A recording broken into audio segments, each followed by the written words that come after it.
Always welcome साथियों, digital class हमेशा आपके साथ। इंजीनियरों, अपनी थ्योरी ऑफ मशीन सीरीज चल रही है। जो भी कंटेंट अब तक आपने पढ़ा है और आगे इस वीडियो में पढ़ने वाले हैं, सारा कंटेंट आपको पीडीएफ फॉर्मेट में अवेलेबल है। जिस तरह से मैकेनिकल इंजीनियरिंग जनरल नॉलेज की सीरीज कंप्लीट अवेलेबल है। इन नोट्सों का इस्तेमाल आप SSC, RRB, state, JEE, GATE, BTech, AMI के एग्जामिनेशन के लिए कर सकते हैं।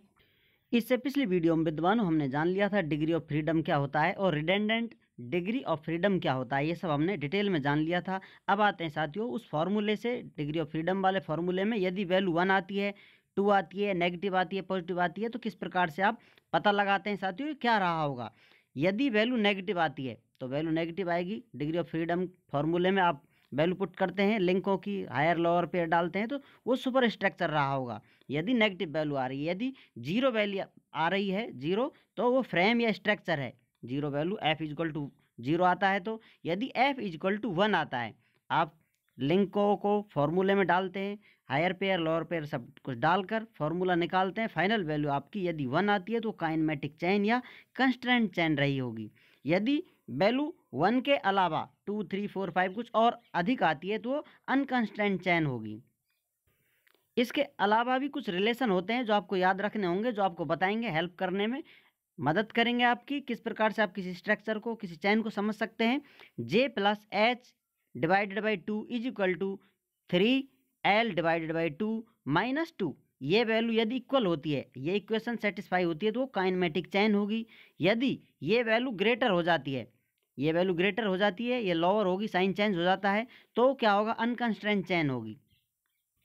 इन दोनों में, इस कंडीशन में आपको रिलेटिव मोशन देखने को मिलेगा। लेकिन यदि कंडीशन कुछ इस प्रकार की हो, ये वैल्यू बड़ी हो जाए आपकी, ये वैल्यू छोटी हो, तो वो फिर स्ट्रक्चर सुपर स्ट्रक्चर होगा, या तो स्ट्रक्चर या सुपर स्ट्रक्चर होगा।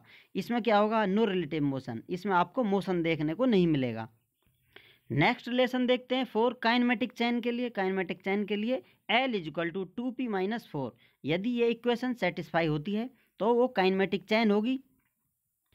और यदि ये रिलेशन इस प्रकार से आपको देखने को मिलता है तो फ्रेम होगा। यदि रिलेशन इस प्रकार का हो, यहीं वैल्यू आप पुट करें, साइन यहीं आ रहे हैं आपके, चेंज करते रहेंगे, तो फ्रेम अनकंस्ट्रेंट चेन होगी। यहाँ पर P क्या है, जो आपको P नज़र आ रहा है 2p, यह है नंबर ऑफ पेयर्स, उसमें कितने पेयर हैं, वो हायर या लोअर पेयर हो सकते हैं। तो इस प्रकार फॉर काइनेमेटिक चेन के लिए ये रिलेशन आप चेक करें तो अभी आपको काइनेमेटिक चेन में किस प्रकार का स्ट्रक्चर है वो सब पता चल जाएगा। ये रिलेशंस होते हैं जो आपको बेहतर जानकारी देते हैं किसी मैकेनिज्म के बारे में। अब आते हैं साथियों एक्सरसाइज क्वेश्चन की तरफ। कुछ एक्सरसाइज क्वेश्चन चेक करते हैं किस प्रकार से आपको पेयर समझ में आ रहे हैं या नहीं समझ में आ रहे हैं, या फिर वैल्यू किस प्रकार से फॉर्मूले में पुट की जाती है। ये अपना वो फॉर्मूला होता है जो आपने पढ़ा था डिग्री ऑफ फ्रीडम वाला। मान लेते हैं साथियों यहाँ पर कैम लगा हुआ है फिक्स पॉइंट पर, ये फिक्स पॉइंट 1 लिंक है, कैम 2 है, और एक रोलर लगा हुआ है। रोलर इस प्रकार से ऊपर फॉलोवर में टच है, कनेक्टेड है। इसके लिए स्लाइडिंग करने के लिए स्पेस अवेलेबल है जो कि फिक्स लिंक है। जैसा आपको बताया था, फिक्स लिंक एक होती है, किसी फ्रेम में ये सब सेट कर रखा होगा। तो इनका नामकरण 1 फिक्स के लिए, 2 कैम के लिए, ये इस व्हील के लिए जो रोलर घूम रहा है इसमें 3, और ये 4 लिंक है, फिक्स वाली है। तो टोटल लिंक कितनी है इसमें, टोटल लिंक है 4।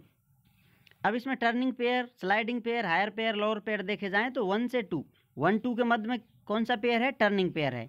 और फिर देखा जाए 3 से 4 के मध्य में, ये 3 है और ये 4 है, इनके मध्य में भी टर्निंग पेयर है। जैसा टर्निंग पेयर आपको बताया था, इस प्रकार लिंक जुड़ी हुई है जो मोशन कर सकती है इधर उधर, टर्निंग पेयर में उन्हें हम काउंट करते हैं।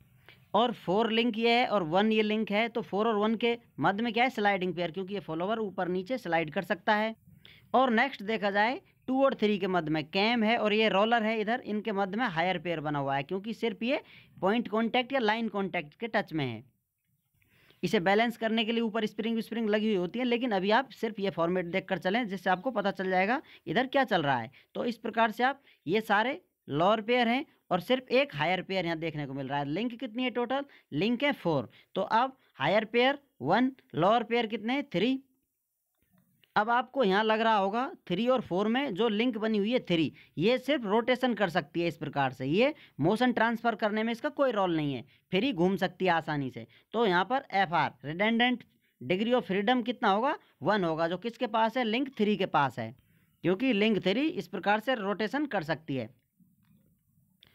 अब ये सारी वैल्यू इस फॉर्मूले में पुट करते हैं, F इजक्वल टू 3 ब्रैकेट में L-1 minus 2J minus H minus FR। इसमें आप ये सारी वैल्यू पुट कर देंगे तो फाइनल आपका आंसर आता है f इज इक्वल टू 1 के बराबर आता है, जहाँ f 3 ब्रैकेट में है 4 माइनस 1, ये मल्टीप्लाई हो रहा है 2 इंटू 3 से।